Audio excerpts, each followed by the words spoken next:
महाराष्ट्र के 2 दिवसीय दौरे पर पहुंचे केंद्रीय गृह मंत्री अमित शाह ने बीजेपी नेताओं के साथ बैठक की। इस समय अमित शाह ने आगामी विधानसभा चुनाव 2024 के लिए मेगा प्लान तय किया।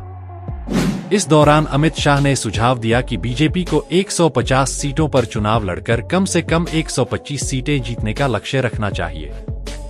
केंद्रीय गृह मंत्री अमित शाह 2 दिवसीय मुंबई दौरे पर हैं। वैसे तो यह लाल बाग के राजा के दर्शन का मौका है, लेकिन आगामी विधानसभा चुनाव के मद्देनजर यह यात्रा बेहद अहम है।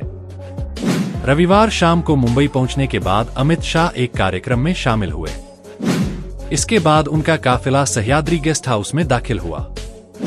इसके बाद उन्होंने देर रात तक बीजेपी कोर कमेटी की बैठक की। सूत्रों ने जानकारी दी है कि इस बैठक में खास तौर पर राज्य के मौजूदा हालात और आगामी विधानसभा चुनाव की तैयारियों को लेकर 2 घंटे तक चर्चा हुई।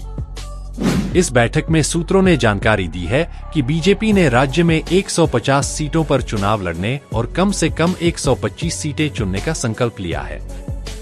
विधानसभा चुनाव के मद्देनजर, जो सिर्फ 2 महीने दूर है, केंद्रीय गृह मंत्री अमित शाह के मुंबई पहुंचने के बाद से राजनीतिक घटनाओं में काफी तेजी आ गई है।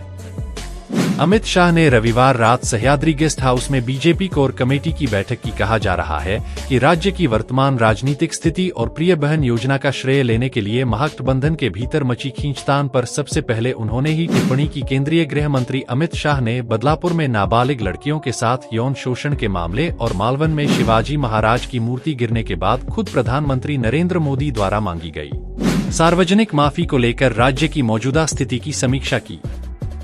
इस मौके पर केंद्रीय गृह मंत्री अमित शाह ने राज्य में आगामी विधानसभा चुनाव के हिसाब से बीजेपी नेताओं द्वारा तैयार की गई योजना की समीक्षा की। किसी भी स्थिति में महागठबंधन में मतभेद होने पर भी अमित शाह ने महागठबंधन को बरकरार रखने और चुनाव का सामना करने का निर्देश भी दिया है। इस मौके पर सीटों के बंटवारे को लेकर चर्चा हुई और रणनीति बनाई जाए कि बीजेपी कम से कम 150 सीटों पर चुनाव लड़े और उनमें से 125 सीटों पर जीत हासिल करे।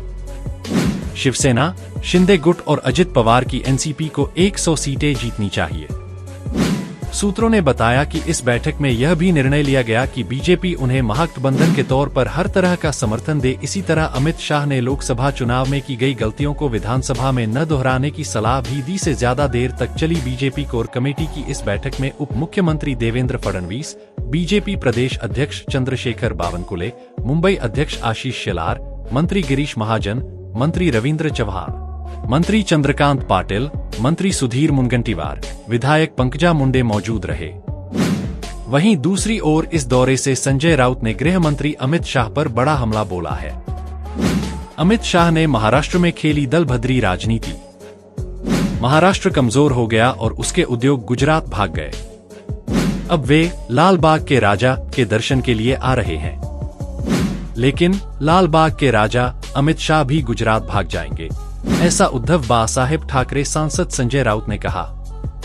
केंद्रीय गृह मंत्री अमित शाह ने उद्योगों को महाराष्ट्र से गुजरात पहुंचाया। उन्होंने महाराष्ट्र को कमजोर कर दिया।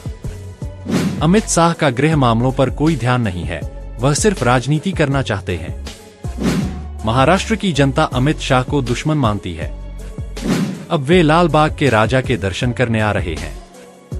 लेकिन संजय राउत ने जहरीली आलोचना करते हुए कहा कि लाल बाग के राजा अमित शाह भी गुजरात भाग जाएंगे। अमित शाह लाल बाग के राजा को देखने आ रहे हैं, लेकिन मुझे डर है, जैसे वह कई उद्योगों और संस्थानों को मुंबई से गुजरात ले गए हैं, एक दिन वह लाल बाग के राजा को गुजरात नहीं ले जाएंगे। ठीक है, यह कुछ भी कर सकता है। इसमें लाल बाग के राजा को गुजरात ले जाने का भी प्रस्ताव हो सकता है। ये व्यवसायी लोग हैं, इसलिए मैं सावधानी से बोल रहा हूं, क्योंकि वे खुद को महाराष्ट्र का दुश्मन मानते हैं। गृह मंत्री का काम सभी को समान न्याय देना है। पार्टी तोड़ना, कोर्ट पर दबाव बनाना, चुनाव आयोग पर दबाव बनाना, यही काम देश के गृह मंत्री कर रहे हैं। यह इतिहास में दर्ज किया जाएगा। जिस तरह से लोगों ने लोकसभा चुनाव में नतीजे दिए हैं, उसे देखते हुए गृह मंत्री महाराष्ट्र को और कमजोर करना चाहते हैं। इसलिए वे विधानसभा चुनाव की घोषणा नहीं कर रहे हैं। हरियाणा के साथ चुनाव कराएं। आप चुनाव क्यों नहीं कराते? मुंबई नगर निगम को 3 साल तक लूटने के लिए नगर पालिका आपके लोगों को सौंप दी गई है। यह सबसे बड़ा घोटाला है। अगर देवेंद्र फडणवीस समझ जाते कि शरद पवार के दिमाग में क्या चल रहा है, तो आज उनकी ये हालत नहीं होती। आपको 100 साल तक पता नहीं चलेगा कि शरद पवार के दिमाग में क्या चल रहा है। 2019 में भी फडणवीस को नहीं पता था कि पवार के दिमाग में क्या चल रहा है।